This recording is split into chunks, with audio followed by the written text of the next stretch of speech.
Mefia kwa mateke. I tell you. Kasema sasa wakimaliza na makofi na mateke. Sini risasi. Hapo kando kando miili ya watu. Gari ambalo lilitangulia mbele ya letu. Miili imejaa pale. Sasa mtu akileta mchezo wanamuonyesha hiyo. Naambiwa hata wewe unaona hapo. Yes. Kajua kile kifo nilisoma habari yake. Ndio hiki sasa leo. Kama ningalikuwa na simu angalau nimuite mama. Nimwambie mama, hiyo sauti unasikia ndio ya mwisho. Tuko katika kifo leo. At least asikie sauti yangu siku ya mara ya mwisho. Lakini simu itatoka wapi siku hiyo? Sasa wakafikia kijana mmoja huko nyuma. Tulikuwa tunasoma naye darasa moja. Wakamuuliza, wewe na wewe, mbona wewe hakuna pesa mkononi na kitambulisho? Kijana akawauliza, kwani mimi niko na pesa yenu? Kuna mtu hapa mlinipa pesa mimi? Kitambulisho. Kitambulisho wa nini? Yenu iko wapi nini? Wapi vitambulisho vyenu? Na nikasikia hiyo sauti ya fulani. Nikajua huyu jamaa kichwa kimeruka. Na nikajua sasa huyu kama tungalisamehewa, huyu ndiye sasa ameharibu kila kitu. Nikainua macho nikamwambia Mungu saidia huyo. Kama unaokoanga watu, okoa yeye. Maana kiendelea hivyo, dakika ni moja tumekwisha. Askari wale walikuwa nasimama kule na wengine kule wote wakaja. Wakamzunguka kijana, nyuma mbele pande zote. Wakamuuliza kijana, ati unatuuliza vitambulisho sisi na pesa? Kwa hivyo wewe una pesa?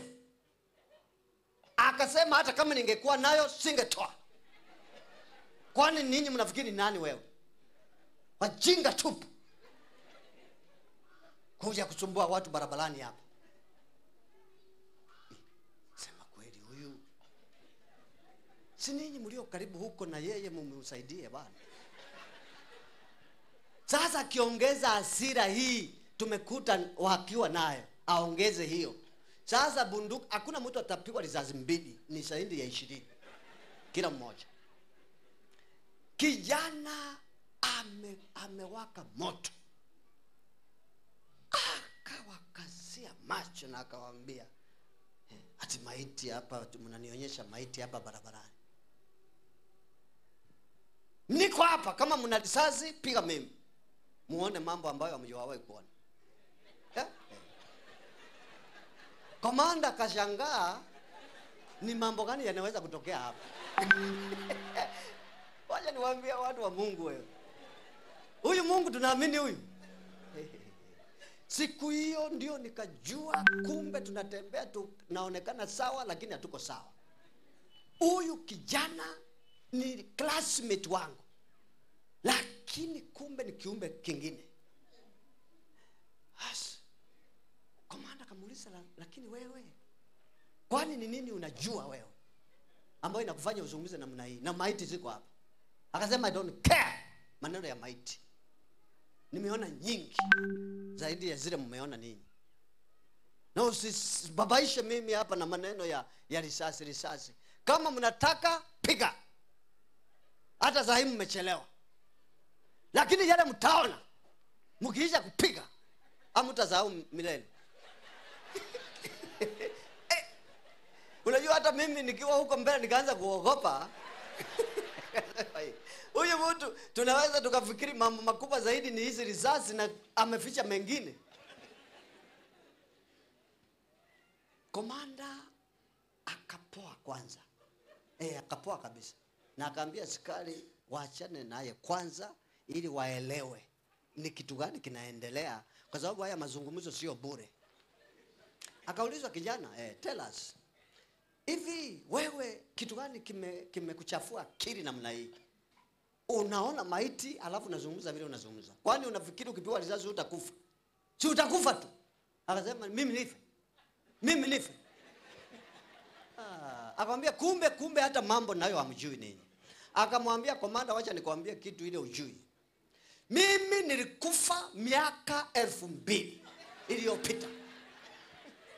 Mbona ziwe sana? Nilikufa miaka 2000 iliyopita. Kalwali, pale Kalwali, nikiwa ndani ya Mwokozi wangu Yesu Kristo. Na mimi siishi tena, yeye Kristo ndiye anaishi ndani yangu. Bwana sifiwe sana. Kwa hivyo usinisumbue mimi, nilishakufa tayari. Komanda akarudi nyuma. Bunduki ambaye alikuwa anamuelekeza akarudisha hapa. Akanyamaza.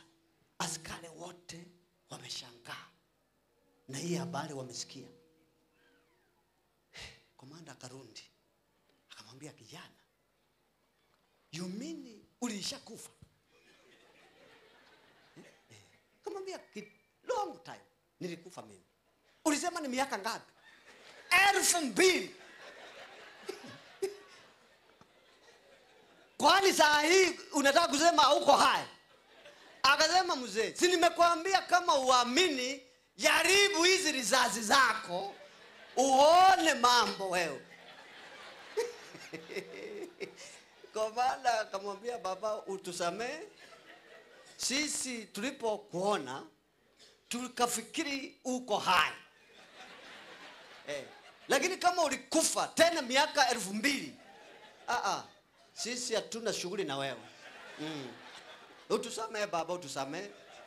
Sasa wakamshika mkono polepole, akatembea kama mfalme kwa Mbeya. Kiburi kingine sijawahi. Basi wakaenda naye wakamsindikiza, wakamuingiza kwa gari, wakamketisha. Wakamwambia weka hapo.